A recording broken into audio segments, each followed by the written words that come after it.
మాట్లాడుతున్నా కోరుతున్నా మరియమ్మ గారు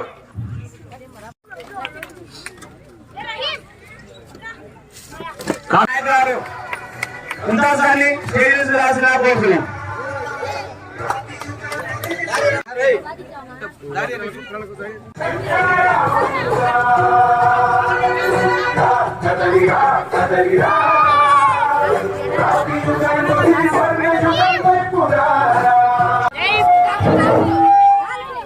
ప్రియతమ నాయకుడు పుట్టా రాజశేఖర రెడ్డి గారు విచ్చేశారండి.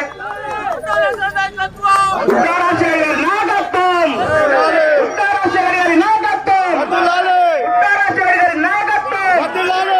5,000 10,000 తీసుకున్నారా? ఇచ్చినారా? మీరు ఎవరైనా డబ్బులు పట్టా ఇస్తే 3,500 మందికి పట్టాలు ఇచ్చి నేను మీకు శాశ్వతమైన హక్కు కల్పించిన ఈ ఊర్లో.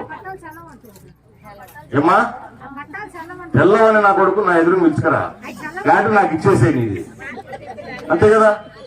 తెల్లగుడి నీ దగ్గర ఎందుకున్నాను తల్లి, నాకు ఇచ్చేయి. లేదంటే కేసు పెట్టు నా మీద.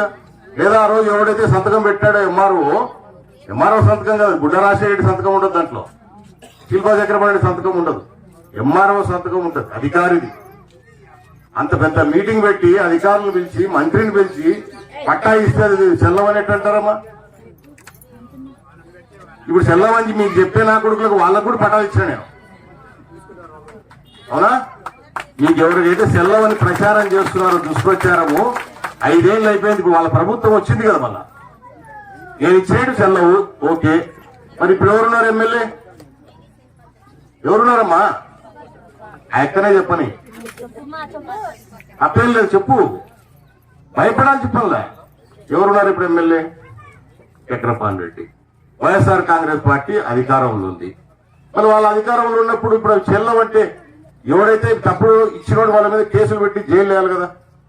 మళ్ళీ తీసుకున్నారు. ఇప్పుడు వైఎస్ఆర్ పార్టీలో కూడా ఇచ్చినాను కదా. ఆ రోజు పార్టీ ఏమైనా చూసానా? ఈ పార్టీ ఆ పార్టీని చూసి పట్టాలు ఇచ్చినామా? ప్రతి ఒక్కరికి పట్టాలు ఇచ్చిన. మళ్ళీ వాళ్ళు ఎందుకు కాదు మావి చెల్లవని వాళ్ళే ఎన్నికిచ్చి కేసులు పెట్టొచ్చు కదా. దయచేసి అవి నమ్మకండి.